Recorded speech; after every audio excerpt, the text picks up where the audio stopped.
దొంగల భయం లేకుండా ఎవరమైనా మన డబ్బుల్ని తీసుకుపోయి బ్యాంకులో దాచుకుంటాం. కానీ బ్యాంకులలోనే దొంగలు ఉంటే, బ్యాంకు మేనేజర్లే దొంగలైతే ఇక ఆ డబ్బుకు రక్షణ ఏది? సేమ్ అట్లాంటి ఇష్యూనే జరిగింది హైదరాబాద్లో. హైదరాబాద్లోని బేగంపేట యాక్సిస్ బ్యాంక్లో ఒక ఎన్ఆర్ఐకి సేవింగ్స్ అకౌంట్ ఉంది. ఆ సేవింగ్స్ అకౌంట్లో ఆయన 6.5 కోట్ల రూపాయలు దాచుకుండు. ఆయన ఇండియా వదిలేసి వేరే కంట్రీకి వెళ్ళినప్పుడు Begumpet axis bank manager Venkataramana అనే వ్యక్తి ఆ 6.5 కోట్ల రూపాయలని ఈ ఎన్ఆర్ఐ సంతకాలు ఫోర్జరీలు చేసి వేరే అకౌంట్లకి ట్రాన్స్ఫర్ చేసిండు. ఈ విషయం తెలియగానే ఆ ఎన్ఆర్ఐ ఇమీడియట్గా అక్కడి నుంచి వచ్చి ఈ బ్యాంకుకి వెళ్ళి ఏంది ఎట్లా నా అకౌంట్ నుంచి ఇంత అమౌంట్ ఎట్లా ట్రాన్స్ఫర్ అయింది అని చెప్పి అడిగితే పొంతనలేని సమాధానాలు చెప్తారు. దాంతో ఆయన ఇమీడియట్గా వెళ్ళి పంజాగుట్ట పోలీస్ స్టేషన్లో కంప్లైంట్ చేసిండు. పోలీసులు డీప్గా ఎంక్వైరీ చేస్తే ఆ బ్యాంకు మేనేజరే మొత్తం ఈ విషయానికి సూత్రధారి. అంటే ఫోర్జరీ సంతకాలు చేయించి ఈ వెంకటరమణ అనే వ్యక్తి అకౌంట్ నుంచి డబ్బులు వేరు అకౌంట్లకి ట్రాన్స్ఫర్ చేయించుకుండు.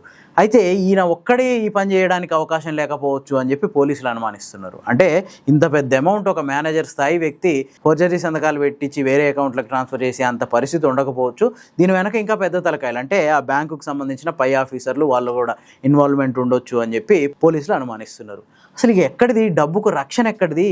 ఒక కామన్ మ్యాన్ సంపాదించుకున్న డబ్బు ఇంట్లో పెడితే దొంగల భయం, బ్యాంకులో వేసుకుంటే సైబర్ నేరగాళ్ళ భయం. సరే, అన్ని రకాలుగా అవగాహన ఉండి సైబర్ నేరాలకు కూడా గురి కాకుండా మన అకౌంట్ని మనం కాపాడుకుంటే బ్యాంకులనే దొంగలు. మరి ఎట్లా ఒక కామన్ మ్యాన్ డబ్బుల్ని ఎక్కడ దాచిపెట్టుకోవాలి? దీనికి సమాధానం చెప్పేది ఎవరు?